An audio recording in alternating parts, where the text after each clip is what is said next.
코로나가 1000명, 2000명, 뭐 1000몇백 명 이렇게 나타날 때도 엄청 많이 나타난다고 조심하고 또 조심하고 그랬었는데, 지금은 한 20만 명 가까이 오나요? 나오나요? 30만요? 30만 가까이. 아유, 이거 뭐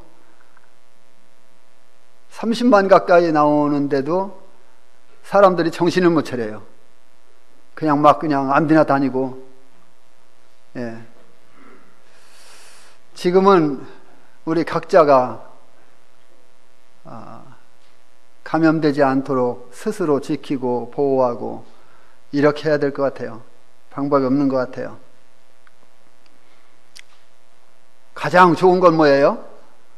주님 빨리 오셔서 그냥 이 세상 끝내시고 이 세상에서 이제 고통받는 사랑하는 자녀들 이끌어 올려주시고, 주님이 새로이 창조한 그 나라에서 주님과 함께 행복하게 주님을 예배하면서 사는 그날이 빨리 왔으면 좋겠어요. 이런 소망을 그리스도인이라면 누구나 가지고 있겠지요. 그래서 이 요한계시록을 우리가 살펴보는 것은 참 우리의 소망을 더 돈독해 하고 우리의 믿음을 더 다져주는 이런 그 시간이 아닐까, 이런 생각을 해보게 됩니다.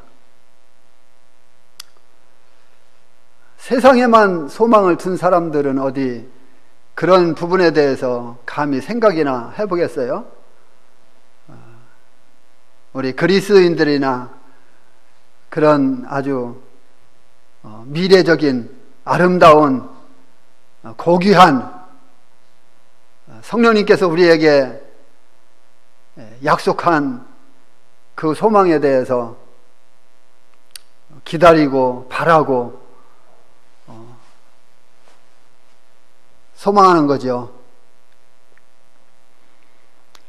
오늘 말씀을 1절로 8절 말씀을 읽었습니다. 지금까지 이렇게 보면은요, 사도 요한이 내가 들으니 내가 보니 이런 말씀들을 자주 하고 있어요. 여기에서도 보면은 또 내가 새하늘과 새 땅을 보니, 내가 들으니 내가 보니 등등 이런 말씀을 자주 하는 걸 볼 수가 있습니다. 여기 요한이 본 것은 이제 처음 하늘과 처음 땅이 없어지고 새 하늘과 새 땅을 봤습니다. 자, 새 하늘과 새 땅. 그럼 뭐예요? 처음 하늘과 처음 땅은 이제 완전히 없어진 거예요. 처음 하늘과 처음 땅이 뭐예요? 지금 우리가 보고 있는 이 모든 것들이 하나님께서 처음 창조한 이래로 지금까지 있어 왔잖아요. 처음 하늘과 처음 땅이 이제 완전히 없어졌다. 없어지고 요한이 본 것은 뭐를 봤다고요? 새 하늘과 새 땅을 봤습니다.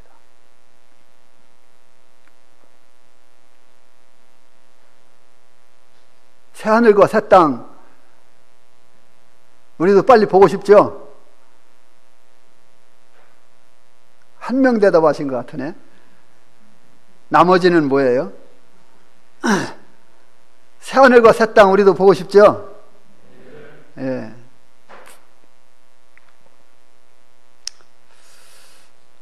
그 새하늘과 새 땅을 우리는 소망합니다.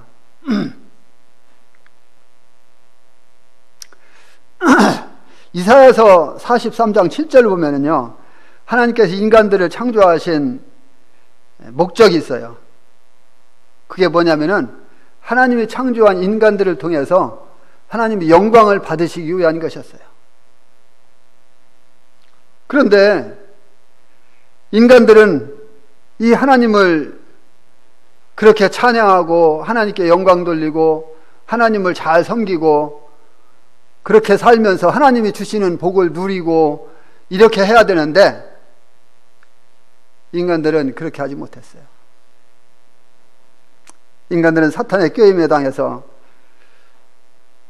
하나님께 범죄하고 하나님을 등지고 사단이 이끄는 대로 자기가 원하는 길로 그렇게 가면서 범죄했던 인간들을 볼 수가 있습니다. 그런 인간들을 위해서 하나님께서는 아들을 통해서 십자가에서 구원의 놀라운 사역을 이루신 것입니다. 세상에 이거보다 더 큰 복이 어디 있겠습니까? 이보다 아름다운 복음이 어디 있겠습니까?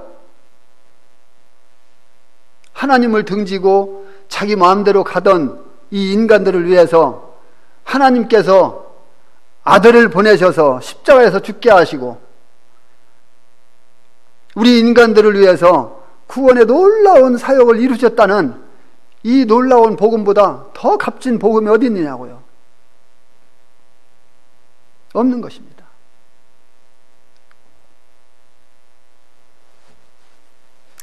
그래서 우리들은 이제 그리스도를 통해서 이 왕국에 대한 소망을 갖게 된 것입니다. 이제 우리는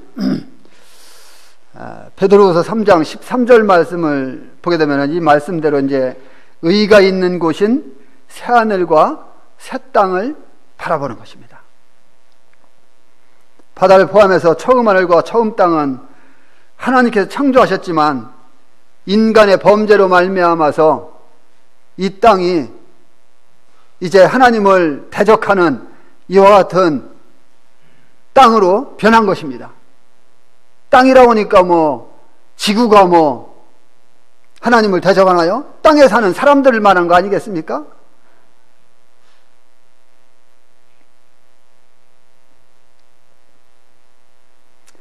따라서 이미 이것은 하나님께 심판을 받았습니다. 그럼에도 불구하고 하나님은 새롭게 된 천년 왕국 시대와 이 놀라운 새하늘과 새 땅, 우리를 위해서 준비하신다고 하는 것입니다. 이것이 하나님의 약속이잖아요.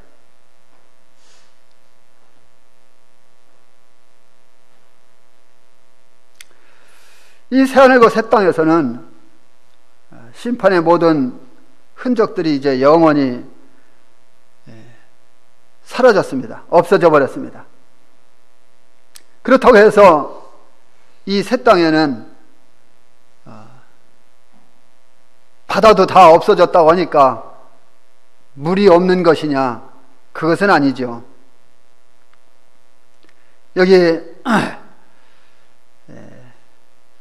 한 장 뒤로 넘겨서 22장 1절을 보게 되면은요, 생명수의 강이 하나님과 어린 양의 보좌로부터 흘러나온다고 말씀하고 있습니다.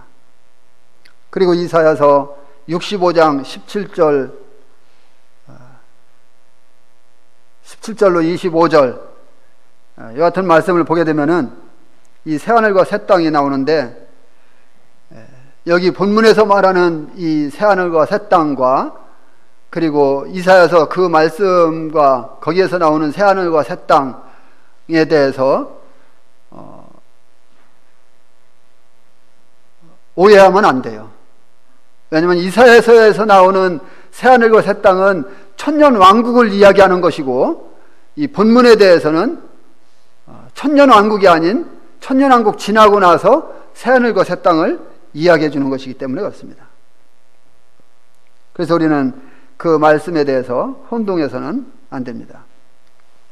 여기 2절 말씀을 다시 보면은 또 내가 봄에 거룩한 성 새 예루살렘이 하나님께로부터 하늘에서 내려오니 그 준비한 것이 신부가 남편을 위하여 단장한 것 같더라. 이렇게 말씀하고 있습니다. 사도 요한이 또 본 것은 뭐를 봤습니까? 거룩한 성 새 예루살렘. 이 거룩한 성 새 예루살렘이 하나님께로부터 하늘에서 내려오는 것을 봤다. 하나님께로부터 하늘에서 내려왔다. 그러니까 처음 하늘과 처음 땅이 사라지고 이 새 하늘과 새 땅으로 거룩한 성 새 예루살렘이 내려오는 것을 사도 요한은 봤다고 하는 것입니다. 이 구약성경 느헤미야 11장 1절, 18절, 그리고 이사야서 48장 2절, 52장 1절, 그리고 다니엘서 9장 24절, 또 신약 성경에서도요, 마태복음 4장 5절, 27장 53절, 이와 같은 말씀들을 보게 되면은 예루살렘 성을 거룩한 성이라고 말씀하고 있어요. 이 구약에서도 그렇고 신약에서도 그렇고 역시 동일하게 이 예루살렘 성을 거룩한 성이라고 말씀하셔요. 그러면은 이 예루살렘을 거룩한 성이라고 한 것은 하나님의 자신의 목적 가운데에서 예루살렘 성을 다른 모든 것으로부터 어떻게 했다는 거예요? 구별하셨다는 거죠. 세상에는 많은 성들이 있어요.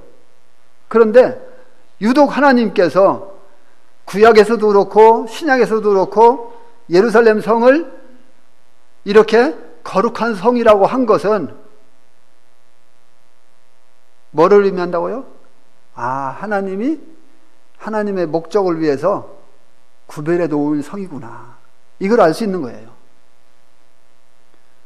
그래서 예루살렘 성에 사는 사람들은 누구예요? 하나님께서 택한 백성, 이스라엘. 그들을 통해, 그들에게 뭐라고 말해요? 선민이라고 하잖아요. 하나님이 선택한 백성. 이게 특별한 거예요. 그러나 이제 계시록 우리가 지난번에 봤지만 11장 8절 말씀을 보게 되면은 이 대환란 시대에 그 11장 8절이 나오는 대환란 시대 때 하는 말씀이거든요. 이 대환란 시대 때에는 예루살렘을 영적으로 하면 소돔과 애굽이라고 말씀하셨어요. 그러면은 왜 예루살렘이 소돔이 되고 애굽이 될까요? 그것은 앞에서 말씀드린 대로 소돔은 이 불신과 우상이 가득한 이와 같은 그 도시였어요. 불신과 우상, 음란, 이와 같은 것이 가득한 이와 같은 도시였는데 하나님께서 이것을 그대로 버려두실 수가 없었기 때문에 너무나 죄가 관영하기 때문에 심판하셨죠. 그래서 성령께서는 그들의 부도덕함과 이 하늘의 사자를 박대한 이와 같은 일로 인해서 예루살렘을 소돔이라고 했던 것입니다. 그리고 같은 한 성령께서 예루살렘을 영적으로 하면 애굽이라고 했는데 애굽을 생각할 때 이 애굽은 이스라엘 백성들을 박대하고 그렇죠. 그리고 애굽 사람들은 우상이 가득한 우상 숭배를 많이 하던 이런 백성들이잖아요.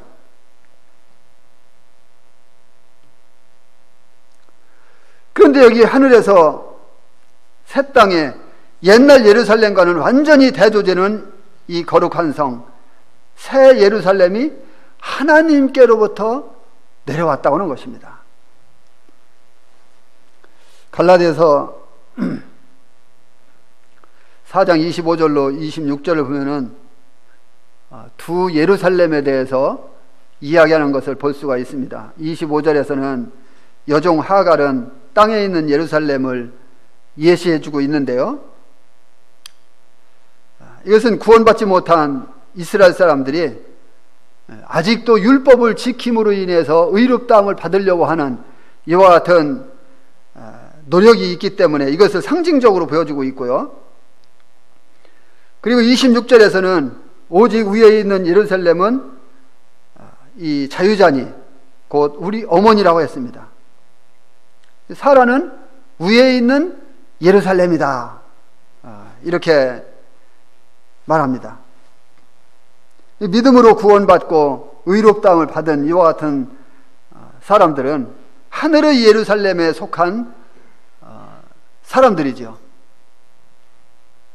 그래서 하늘의 예루살렘에 속한 사람들은 이 땅에서 하나님을 찬양하고 하나님을 섬기고 하나님 말씀에 순종하면서 살고 성령의 이끌림을 받으면서 살고 내 멋대로 내 자유자재로 살다가도 마음 안에 계신 성령님께서 마음에 채찍 하시고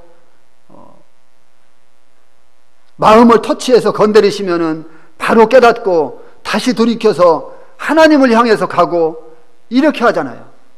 이게 바로 하늘 예루살렘을 향해서 사는 사람들이에요. 이것이 바로 성도들이라고 하는 것입니다.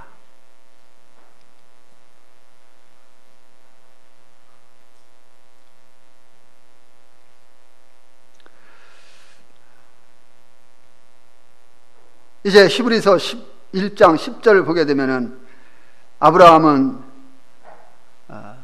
그곳을 바라보았던 것을 볼 수가 있습니다. 이제 사도 요한은 믿는 자들이 그처럼 오랜 세월 동안에 오직 믿음으로만 고대해왔던 이 광경을 드디어 지금 보고 있는 것이죠. 그것을 무엇에 비유하고 있습니까? 신랑 앞에 아주 아름답게 단장한 신부에 비유하고 있습니다. 신랑 앞에 아주 아름답게 최고의 아름다움을 보이려고 단장한 이 신부, 지금 새 예루살렘을 그렇게 비유하고 있습니다. 얼마나 아름다운 이와 같은 곳이겠습니까?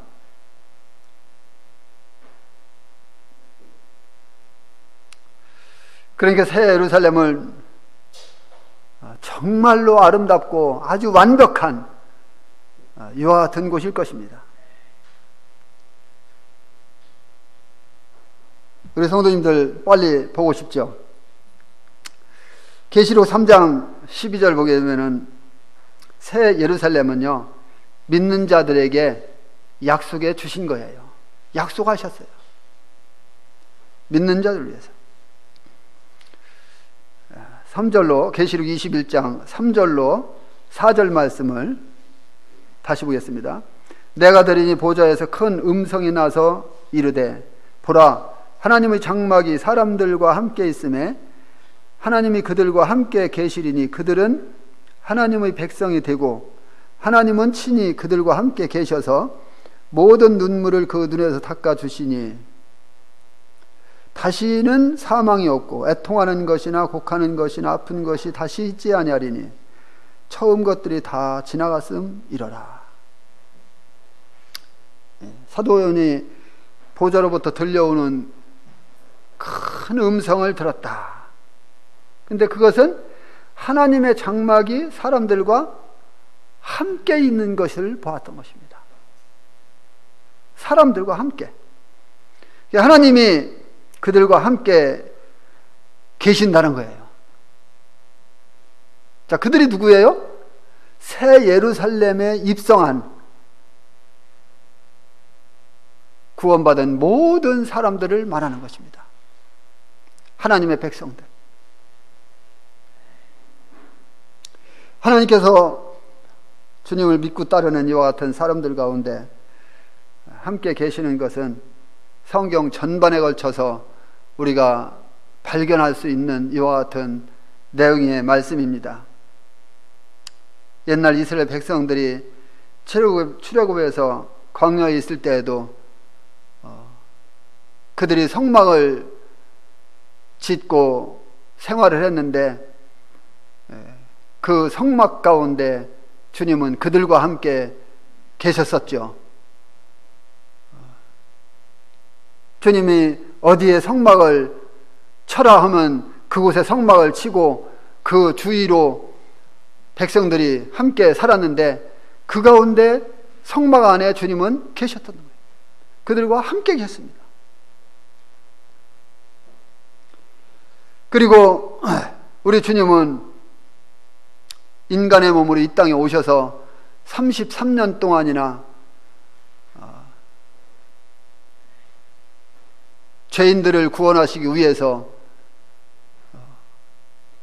이 땅에 오셔서 함께 하셨습니다. 그리고 주님은 우리 죄를 담당해 주셨습니다. 그리고 주님은 고린도전서 3장 16절 말씀 보면은 하나님의 성전된 이 교회 안에도 주님이 함께 계시는 것을 볼 수가 있습니다. 그리고 이제 영원한 상태에서 주님은 그 사랑하는 백성과 함께 계실 것입니다. 이것을 성도들은 고대하는 것입니다.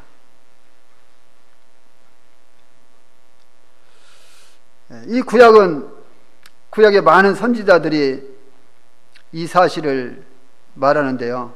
스바냐 3장 17절, 그리고 이사야서 7장 14절, 마태복음 1장 23절, 이와 같은 말씀들에서 우리가 볼 수 있는 것은 임마누엘의 하나님에 대해서 말씀하고 있는데, 이 임마누엘의 하나님은요, 그때의 실제적인 방법으로 그들과 함께 하실 것입니다. 그래서 그들의 모든 눈에서 눈물을 씻겨주시고, 그리고 그들은 이제 이 땅에서 흘린 그 모든 눈물이 주님에 의해서 씻겨지고 더 이상 눈물을 흘릴 필요가 없게 될 것입니다. 아픔이 없을 것입니다. 질병으로 말미암아 고통당하고 아프던 그 모든 것들이 이제 사라질 것입니다. 우리 유연한 모치님 또 다치셔서 수술 받으셨는데 이것도 깨끗하게 낫고, 왜 그렇습니까? 이제 주님과 같은 몸으로 변화되기 때문에 완전해질 것입니다. 그래서 아픔을 호소하지 않아도 됩니다.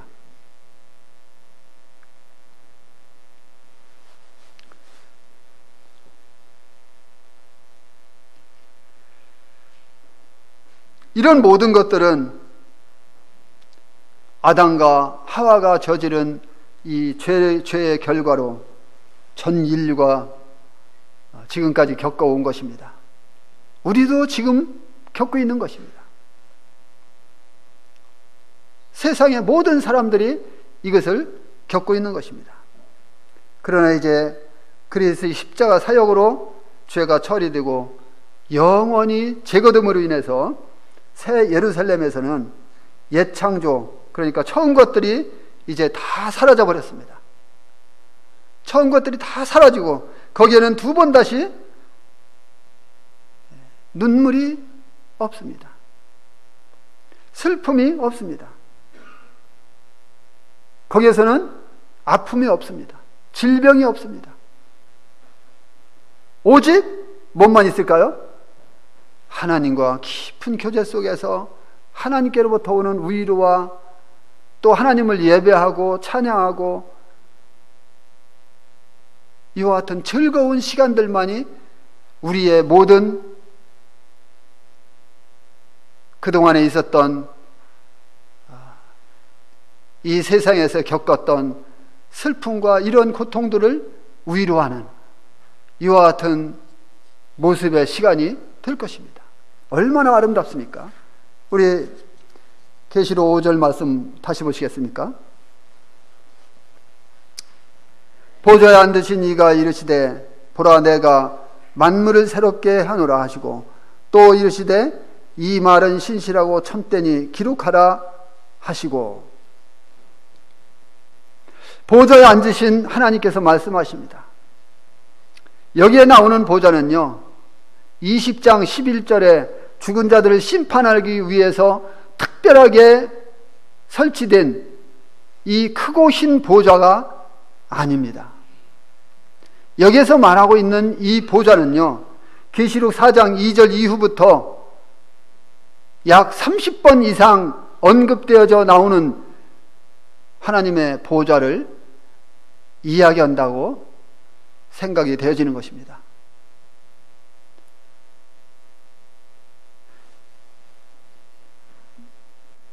이 20장 11절에서 말씀하고 있는 크고 흰 보좌는 죽은 자들을 심판하기 위해서, 생명冊에 기록되지 아니한 이와 같은 사람들을 심판하기 위해서 특별히 설치된 크고 흰 보좌인데, 지금 여기 5절에 말씀하고 있는 이 보좌는 그 보좌가 아니라 4장 이후로 계속해서 이 보좌가 계속해서 나오는데 바로 그 보좌라고 하는 것입니다.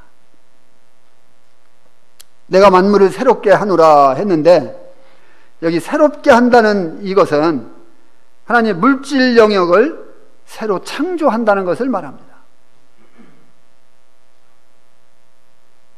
우린 창세기에서 하나님께서 우리가 지금 살고 있는, 그리고 우리가 살기에 적합한 필요한 모든 것들을 하나님은 창조하셨죠.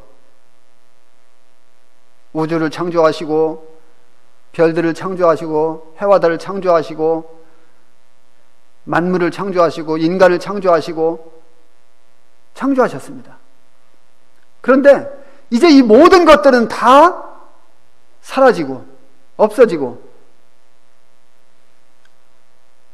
여기에 보니까 하나님께서 새롭게 한다. 그런데요, 이 새롭게 한다는 말씀은요, 처음 창조된 것이 어떻게 교정되고 또 잘못된 부분을 고치고 이런 식으로 해서 새로 만드는 이와 같은 것을 이야기하는 게 아니에요. 우리가 예를 들어서 컴퓨터가 좀 이상하면은, 이거 뭐가 이상하니까 부품 하나 좀 빼내고 다시 재조립해서 좀 써보자, 이런 차원이 아닌 것입니다. 완전히 없애버리고 다시 창조하는 것을 말합니다.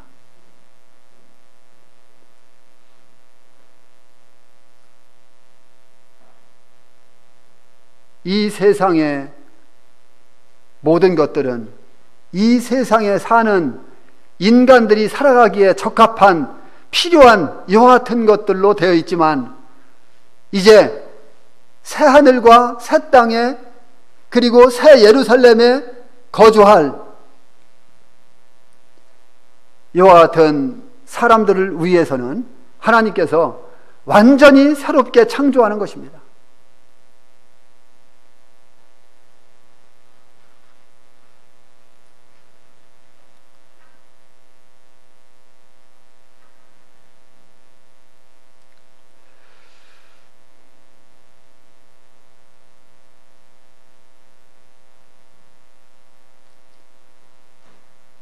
그리고 여기에 보면은 우리 주님께서 특별히 뭐라고 합니까?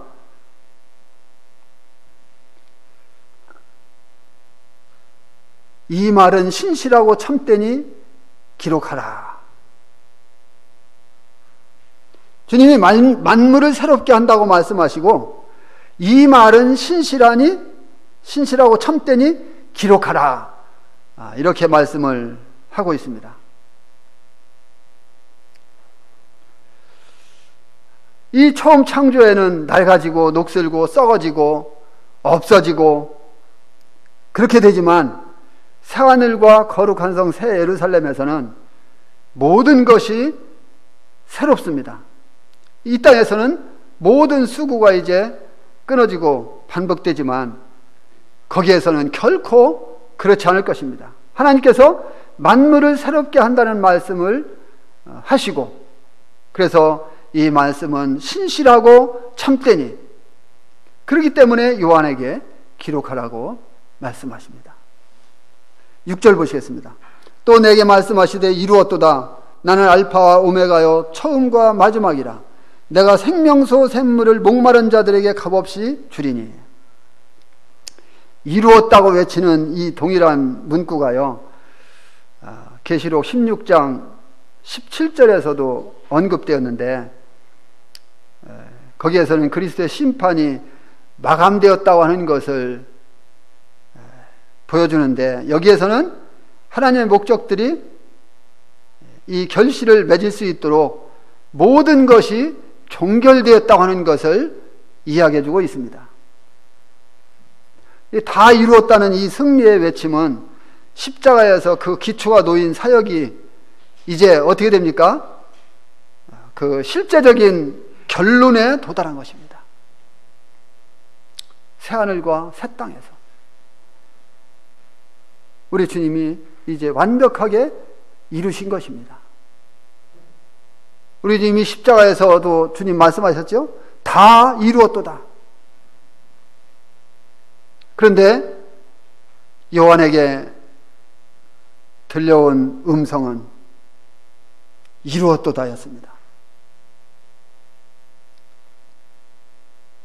나는 알파와 오메가요 처음과 마지막이라 했는데 이것은 계시록 1장 8절과 22장 13절 그리고 본문 이 세 군데에 걸쳐서 나옵니다.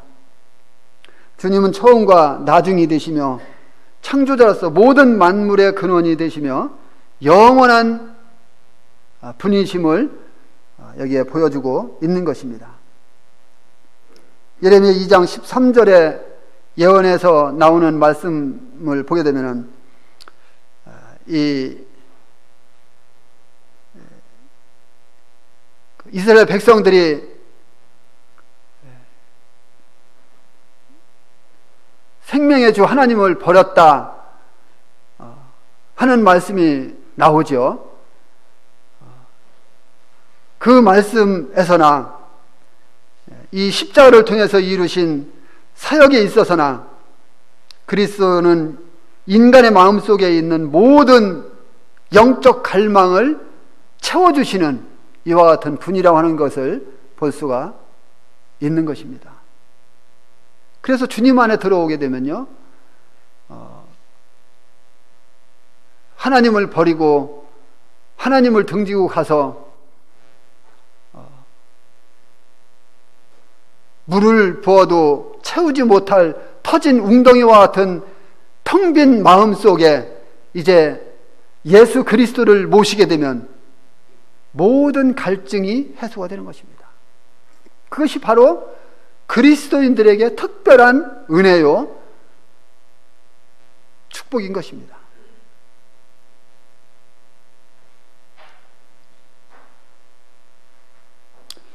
그렇기 때문에 모든 사람들은 이제 생명수를 마셔야 합니다. 그렇게 되면 어떻게 됩니까? 영원히 목마르지 않는 것입니다. 그 속에서 영생하도록 솟아나는 샘물이 되는 것입니다.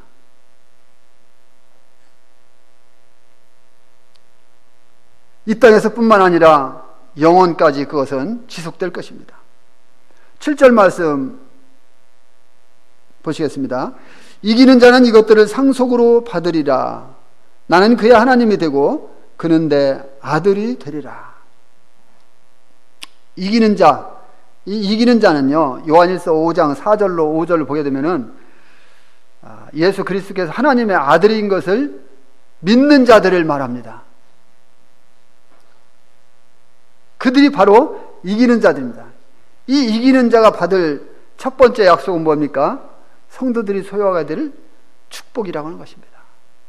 이 놀라운 축복, 앞에서 지금 쭉 이야기해 왔죠? 이 놀라운 축복들을 주님은 이기는 자들에게 주겠다고 말씀하시는 것입니다. 여기 계신 분들은 하나님의 아들 예수 그리스도 그분이 바로 구세주, 내 주인, 예수님이 하나님의 아들이라고 시인한 이와 같은 사람들인 것입니다.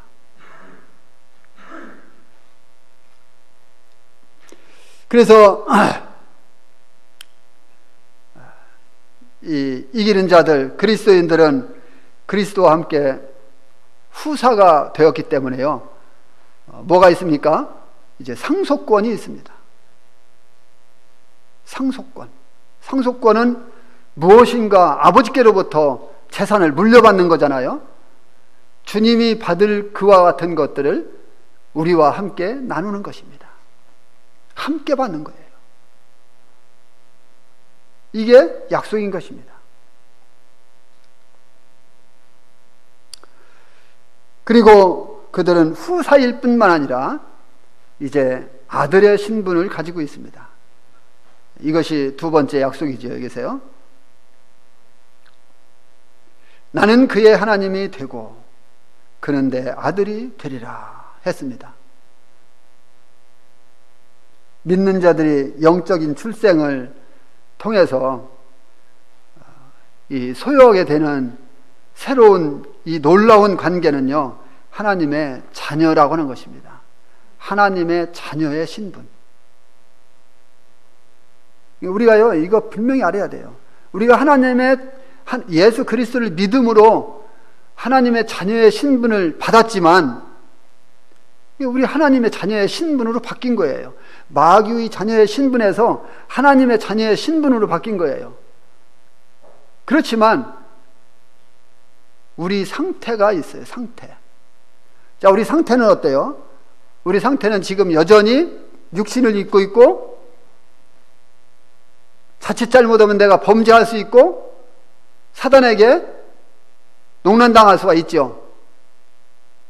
그래서 우리는 항상 우리의 상태를 하나님을 향해서 영적인 상태로 유지하기 위해서 어떻게 합니까? 말씀을 보고 기도 생활하고 성도들과 만나 교제하고 교회 나와서 하나님 말씀 듣고 이와 같은 영적인 일들을 계속하는 거예요.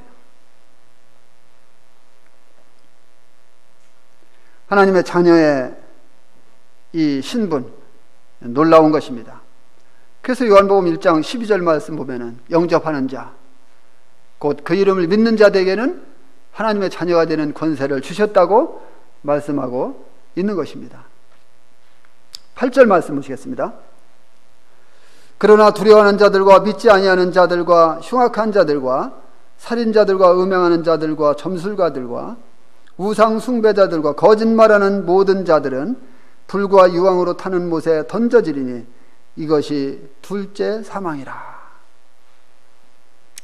믿음으로 이긴 자가 있는가 하면 그리스도를 거절하는 이와 같은 자들이 당할 운명에 대한 이와 같은 묘사가 여기에 8가지로 나타나 있는 것을 볼 수가 있습니다. 이 8가지를 한번 조목조목 살펴보면요, 첫째, 두려워하는 자들입니다. 무엇을 두려워하는 자들일까요? 이게 무엇을 두려워하는 것일까요? 이들은 그리스도를 믿음으로써 당하는 핍박, 고난, 환난, 이와 같은 것들을 두려워하는 자들입니다. 그래서 예수님을 믿으라고 하면은 자신이 가지고 있는 어떤 단체로부터 떨어져 나와야 된다고 하는 이와 같은 것들, 예수님을 믿는 것 때문에 뭐 생명이 위태롭다는 것들, 뭐 예수님 믿는 것 때문에 아주 어떤 친구들로부터 당할 핍박, 이 등등 여러 가지와 같은 것들을 생각하면서 예수님 영접하기를 거절하는 자들인 것입니다.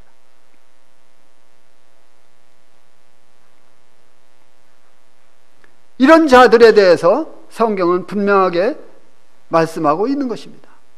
이런 자들이 어디 들어간다고요? 둘째 사망. 참 무서운 거 아니겠어요? 둘째 사망. 그래서 이와 같은 사람들은요, 그런 모든 것들이 자기가 감당하기에는 너무나 버겁고 힘들고 값비싼 대가를 치를 것이라고 하는 이와 같은 것들을 생각하기 때문에 하나님께로 돌아오기를 거절하는 거예요. 복음을 받아들이지 않는 거예요. 심지어 복음을 듣고서도 그런 핍박이 있을 때에 그냥 다시 세상으로 돌아가는 사람들이 많잖아요.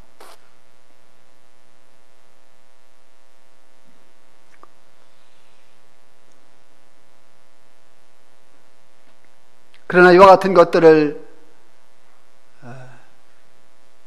자기가 다 감내하면서 나는 예수 그리스도를 믿겠노라고 고백하고 하나님께로 돌아오는 이와 같은 사람들에게는 하나님의 놀라운 축복이 있다고 하는 것이죠. 두 번째는 믿지 아니하는 자들인데, 이들은 예수님이 하나님의 아들이며 죄인들의 구주가 되신다는 이 하나님의 분명한 메시지, 이 복음이 증거될 때에 이 복음을 듣고서도 안 믿는 거예요. 믿지 아니하는 자들. 그리고 세 번째, 흉악한 자들. 이 흉악한 자들이란 도덕적으로 타락해서 아주 더럽게 된 자나, 그리고 우상숭배에 참여해서 아주 부정하게 된, 하나님 앞에서 부정하다고 하는 것은 어때요? 성경에도 정하고 부정한 거 말씀하고 있잖아요.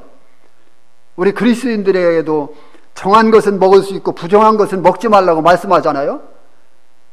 뭐 예를 들어서 정한 것을 먹으라고 말씀하시고, 네 발 가진 짐승에 되새김질하는 짐승을 먹을 수 있고, 이와 같은 게 뭐예요? 소라든가 네 발 가진 쪽발 가진 짐승이라겠죠. 소라든가 염소라든가 양이라든가 이런 짐승들은 쪽발이면서 되새김질을 하잖아요.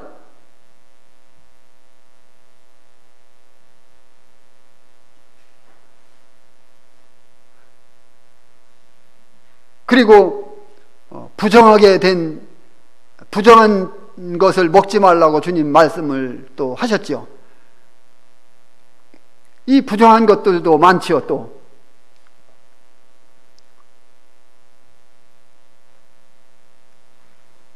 예를 들어서 우리가 요즘 아주 보약으로 선호하는 예를 들어서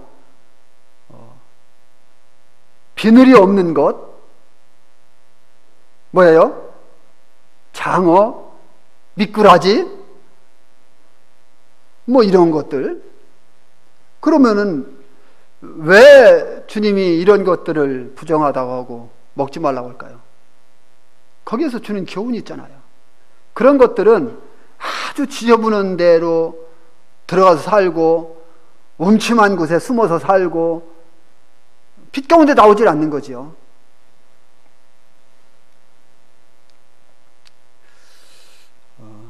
엉뚱한 데로 빠질 뻔했네.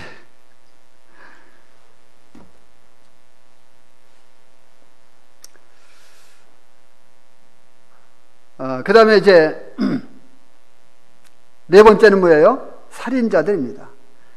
요한복음 8장 44절 보면은 이 살인은 마귀에게서부터 시작되는 것을 볼 수가 있습니다. 이 마귀는 처음부터 살인한 자였습니다. 출애굽기 20장 13절 말씀을 보면은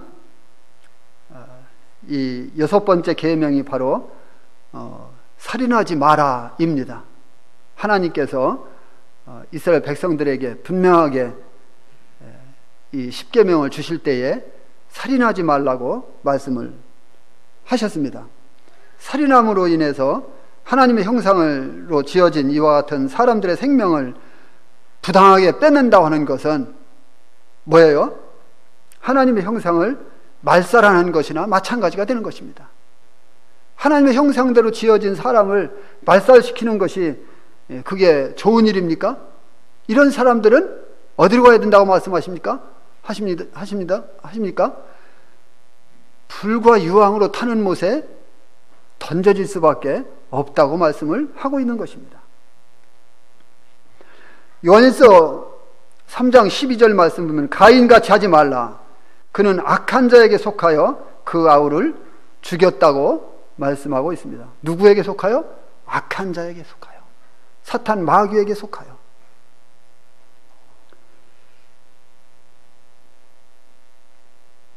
그 다음에 다섯 번째, 음행하는 자들인데 이들이 결국 불과 유황으로 타는 지옥에 가서 그 종말을 맞게 될 것에 대해서 말씀을 하고 있습니다. 창세기 2장 18절로 24절 보면은 하나님께서 남자와 여자를 창조하시고 두 사람을 한 몸이 되게 하셨습니다. 따라서 음행은 하나님의 창조 질서를 파괴하는 아주 큰 죄라고 하는 것입니다. 이것이 하나님 앞에서 너무나 큰 죄이기 때문에 심판을 불러오는 것입니다. 무서운 것입니다.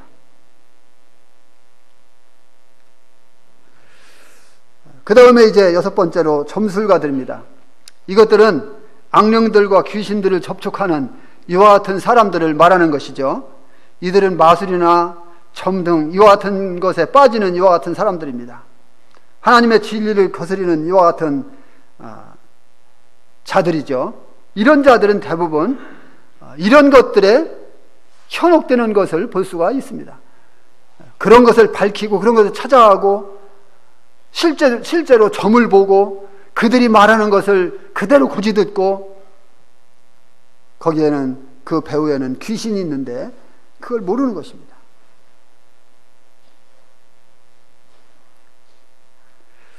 그래서 신명기 18장 10절로 12절 말씀 보게 되면은 이스라엘은 이런 자들을 용납하지 말라고 하나님께서 분명하게 말씀해 주시고 있는 것을 볼 수가 있습니다. 그 다음에 일곱 번째, 우상숭배자들입니다. 인간들은요 누구나 종교가 있습니다. 그래서 문명이 없고 언어가 없는 이와 같은 사람들도요 자기들이 섬기는 어떤 신이 있어요.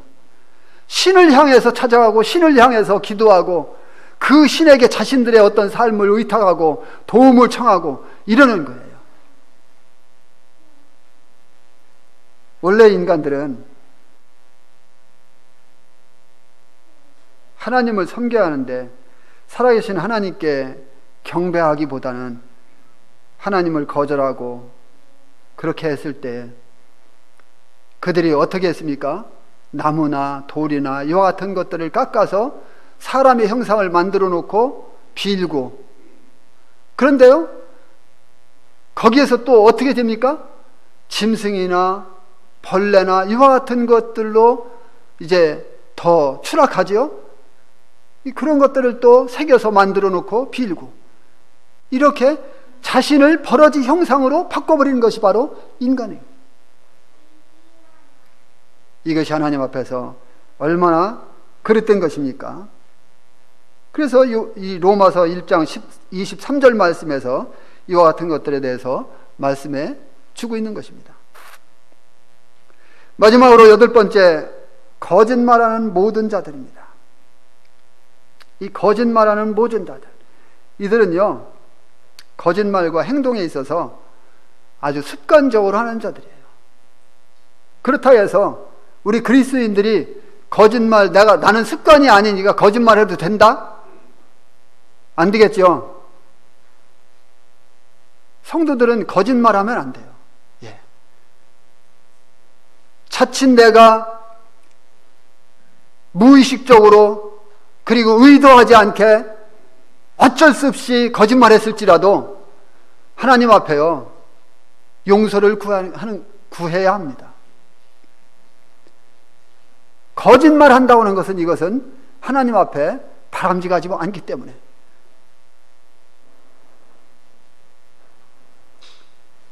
그런 의미에서 분명히 말씀하시는 것은 이 습관적으로 하는 자들을 말합니다. 요한일서 2장 22절 보면은 거짓말하는 자가 누구냐? 예수께서 그리스도이심을 부인하는 자가 아니냐? 아버지와 아들을 부인하는 그가 적그리스도다. 이렇게 말씀을 하고 있습니다. 이 부인한다는 것은 그 사람의 습관적인 태도를 지금 강조해서 말씀해 주고 있는 것입니다. 그리고 요한복음 8장 44절 아까도 말씀을 드린 것 같은데 이 마귀는요 거짓말할 때마다 제 것으로 말하나니, 거짓말할 때 제 것으로 말한다. 이는 그가 거짓말쟁이요 거짓의 아비가 되었다. 이렇게 말씀하고 있습니다. 이와 같은 자들이 최종적으로 가야 할 무서운 곳은 어디라고요? 유황으로 타는 불못. 첫째 사망은요 몸과 영혼이 서로 분리되는 거잖아요. 우리 몸에서 영혼이 빠져나오는 것을 우리는 첫째 사망이라고 합니다. 이것을 사람들은 돌아가셨다 이렇게 말합니다. 둘째 사망은 생명책에 기록되지 못한 불신자들이요 하나님 앞에서 이제 심판받기 위하여 다시 몸과 영혼이 결합돼서 하나님 앞에 서서 심판받고 던져지는 곳이 바로 둘째 사망인 것입니다. 영원한 지옥이에요. 그곳에 한 번 들어가면 나올 길이 없습니다. 허이루 경제님은 그것을 가지고 이렇게 말씀하시더라고요. 들어가는 입구는 있는데 나오는 출구는 없다. 어디가? 그 지옥이. 그곳에 누구도 들어가서는 안 된다고 성경은 말씀하고 있습니다. 이것이 하나님께서 인간들에게 주시는 최고의 경고이며 우리가 받아야 될 메시지라고 하는 것입니다. 조금 5분이 지났는데 끝까지 말씀을 경청해 주셔서 감사합니다.